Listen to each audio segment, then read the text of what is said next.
خطا کا پتلا، مصنف شاہ بہرام انصاری۔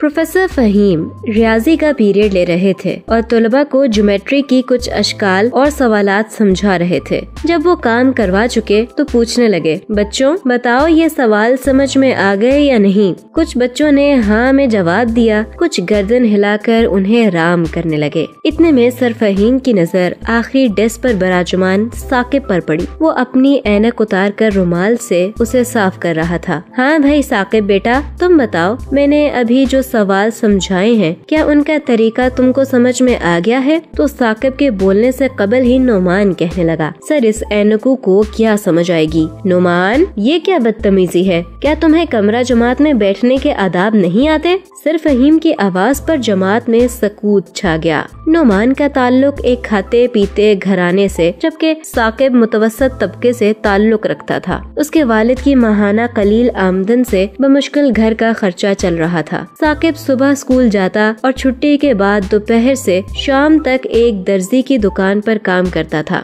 اتنی مشقت کے بعد اس کے ہاتھ 50 روپے والا نوٹ تھما دیا جاتا۔ گھر آ کر وہ رات گئے کسی اسکول کا کام مکمل کرتا اور سبق یاد کرتا۔ سارا دن نظر کا کام کرنے کی وجہ سے اسے موٹے شیشوں والی اینک لگ گئی تھی۔ اس دن کے بعد ثاقب جب بھی اسکول جاتا تمام کلاس فیلو اور اسکول کے لڑکے اس کا مذاق اڑاتے۔ ثاقب ایک دبلا پتلا اور شریف بچہ تھا، اس لیے وہ انہیں کچھ کہنے کی بجائے خاموش رہتا۔ نعمان کی ثاقب سے نہ جانے کیا مخالفت تھی کہ وہ ہمیشہ اس کو نقصان پہنچانے کی طاق میں رہتا۔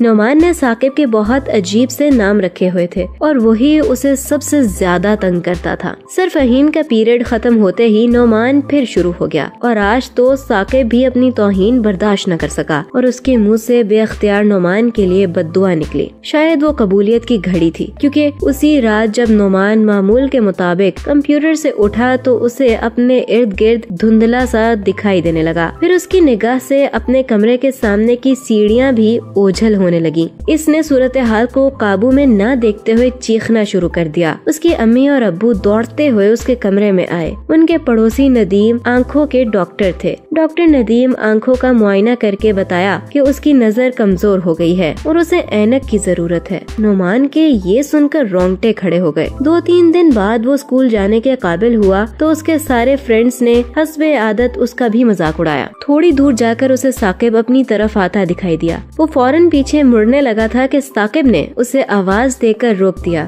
اپنی بے عزتی کے ڈر سے نعمان کی ٹانگیں کانپ رہی تھی۔ ثاقب نے اس کے قریب آ کر اس کے کندھے پر ہاتھ رکھا تو نعمان کا دل جیسے دھڑکنا ہی بھول گیا ہو۔ ثاقب نے اس سے کچھ کہنے کے لیے لب ہلائے ہی تھے کہ اس سے بیشتر نعمان بول اٹھا، ثاقب پلیز مجھے معاف کر دو، میں غلطی پر تھا، تمہارا مذاق اڑاتا تھا، اللہ نے مجھے تمہیں ستانے کی سزا دی ہے، اب میں عمر بھر اس کو بھگتوں گا۔ نعمان کے آنسو دیکھ کر ثاقب کا دل پسیج گیا اور وہ اسے درد مندانہ لہجے میں حوصلہ دینے لگا، نہیں میرے دوست، انسان تو خطا کا پتلا ہے، جانے انجانے میں اس سے غلطی ہو ہی جاتی ہے، میرے لیے یہی کافی ہے کہ تم راہ راست پر آ گئے ہو۔